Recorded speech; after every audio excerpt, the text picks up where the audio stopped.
Thank you. So a week and a half ago, I found Abraham. I found you. And thank you. Actually, we found you. But you received us. Yes, thank you. I listened to it for a week and a half, and I thought, this is amazing. This is the first thing that's resonating for me. And I visualized myself on stage asking a question and sitting over there. And then on Thursday, I said, I want to see him live. So I looked online, and it turns out I live in Asheville, and you are going to be 10 minutes from my house in 2 days. I love you, and I love all of you, and I'm so happy. Thank you. And here's my question. I am transgender. I was born biologically female, and I have completely embraced the experience, the life experience of being in a circle of only females and hearing what they talk about when men aren't around, and being in a circle of men and what they talk about when women aren't around, and learning new social cues. And I feel like I'm 29 and I've gotten the experience of 2-3 different people already, and it is a blessing. It's amazing. Thank you.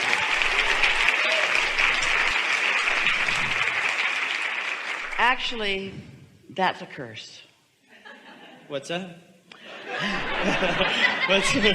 To be very aware of the chaotic chatter of what's going on actually is disadvantageous, because it can keep you from being a vibrational match to what you really want. What did you hear the women mostly say?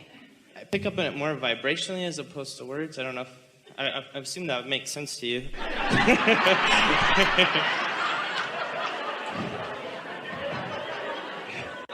I think when women are by themselves, they let in a little bit more masculine energy than when a man is around. Like, they allow that a little bit more. Well, what did you mean when you said you'd hung around enough women and you knew what they said? What did you mean? As they were expressing what they really wanted in relationships? I guess I meant the experience of being around different energy fields. The reason that we just want to help you not get too carried away in all of this, because we know that this seems like a really good story to tell and a really good platform to begin from, is that I've had the benefit of being inside all of these communities, so I really know what's going on in the human experience. But we would like you to soften that just a little bit, really a lot, because here you are, the first seminar that you've made your way to, and we've had a lot of them right here in this town. But you came at the specific time because you're ready to be ready to be ready. In other words, this is the perfect timing for you. And what we want all of you to hear, but especially you to hear, is that don't spend any time now don't try to think it through. You cannot get there from there. Don't try to remember what you heard, or even try to recall what those different vantage points are, because none of them matter. The relationship that you're wanting to foster is the relationship between you and what you now want. And anytime you spend looking back at that and trying to recall all of that, that just holds you back. It will keep you from going where you want to go from where you are. It's a little bit like one day Jerry and Esther were driving in Florida, and Esther always did the driving, and Jerry was a good navigator. And then the navigational systems came into the vehicles, which was annoying to Jerry because they were competition and they were never very adequate either. And so Esther gets on the freeway in Orlando, and Jerry realized that she was going in exactly the opposite direction of where they needed to be going. And he said, you know, we're headed in the wrong direction. And Esther said, but I did exactly what the navigational system said to do. And Jerry said, well, that may well be, but I'm just telling you, we're going in the wrong direction. And so they took the exit, turned around, the system caught up with them, and off they went. But then Esther couldn't let it go, because she didn't want to believe that she had misunderstood the navigational system. She also didn't want to believe that the navigational system didn't know what it was doing. And so she said, why don't we go back to where we were and retrace our steps and see if that happens again? Because I'd really like to know where this went wrong. And Jerry said, or we could just go from where we are to where we want to be. And Esther thought, oh yeah, guess we could do that. But there's this tendency to want to explain where I am based upon everything that I've lived. I lived that, and I lived that, and I lived that, and I lived that, and therefore, and can you feel the justification in that?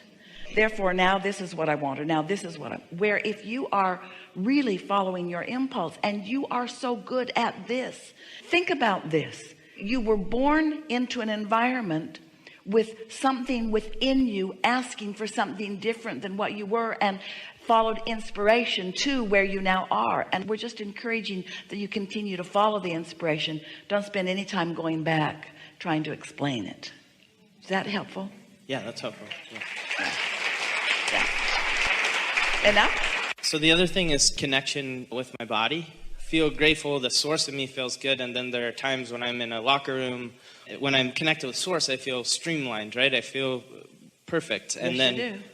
And then when I'm in groups of all my biological male friends, right, or in locker rooms, there are times when I get this gut feeling where I feel less than sometimes, and I feel like sometimes I withhold joy from myself. Well, you see, what you just said is what we just said.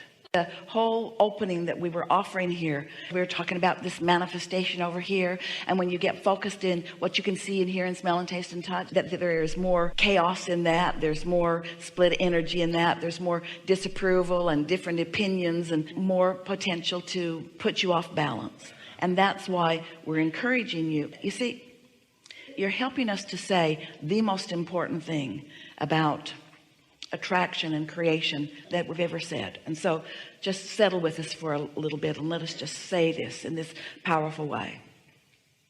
We're going to start with the you can't get there from there concept, that when you are standing in the middle of a moment where you can see and hear and smell and taste and touch, this manifested moment, and you try to think your way out of it, you just can't. Because there's so much momentum on so many thoughts, and hear this, so much momentum on so many opposing thoughts, that you just get confused. You just run around in circles. You just can't find your way out of it. And yet people choose that because it's manifested over the quieted mind, because the quieted mind feels boring. But if you allow yourself the benefit of discovering that quieted mind through meditation, most of us teachers find it easier to teach meditation than thinking pure positive thoughts, because it's easier to get you to quiet your mind than clean all of this up. You see what we're getting at? And so once you quiet your mind, and then you allow the momentum of that quieted mind to bring you to more and more and more and more, now you discover momentum, but you discover only the positive momentum, where when you're trying to pick positive out of all of this, it's like, here's an example. We like this one. Have you had the experience where you have a strong opinion about something, and you have the opinion because you gleaned it from the life that you live, and you're with someone, maybe even someone you really care about, who has a very different opinion than you do? So you explain what you mean, they explain what they mean, and you explain what you mean and they explain what they mean. And the more you explain what you mean, the more they dig in, no, and they explain what they mean. And the more they dig in and explain what they mean, no, the more you dig in and explain what you mean. And so the conversation never gets sorted out. Do you have any relationships like that? Neither one of you are going to budge. It's just a stalemate. Well, what we want you to understand is that you have that relationship within just yourself. When you have a desire that is contradicted by a belief, you've got that same argument going on within yourself. In fact, it's only the arguments that go on within yourself that are the only arguments that ever cause any resistance in your experience, because nothing that anybody else is doing has anything to do with you. They don't equal your point of attraction. So when you're able to quiet your mind and then experience the benefit of these thoughts increasing and increasing and increasing until you're just so solid and sure about who you are, eventually you'll be able to be in any environment, and it just won't matter to you what anybody else thinks about anything. It's one of the reasons that so many people are coming into their physical bodies with these, what some are wanting to call alternative lifestyles, or different sexuality, different ideas about so many things, because as the teacher within you, coming from non-physical into physical, you see that most people acquiesce to the pressure of the current conversation. But it's an interesting thing. Can you figure out, especially in your political upheaval that's going on right now, can you figure out what the strongest voice is right now? There's such a polarization of pushing against and pushing against and pushing against and pushing against and pushing against, and nobody's happy. And so there are many of you who make a decision. It's why there's such an increase in autism and so many of these different experiences. Energies are coming into physical bodies saying, I'm a teacher, and since words don't teach, you're not going to be able to catalog me and pigeonhole me. I'm not going to march to the beat of your drum. I'm going to be different enough, and it's going to come from deep enough within me that you're not going to be able to talk me out of this or into this. This is just who I am, and then you can choose to accept it or not, to like it or not, to look at me or look away. But I am done, you said, standing on my head to please you, because it doesn't help you. It just makes you more demanding. The world is so full of conditional livers, meaning this condition doesn't please me, so we need to change that so that I can look at that condition and feel, I need to feel satisfied as I look at this condition, but that means you all have to be different than you are for me to be satisfied. Well, feel what you're doing to yourself, because they're not going to be different so that you can be satisfied. So you're going to run around in a world where you're just dissatisfied.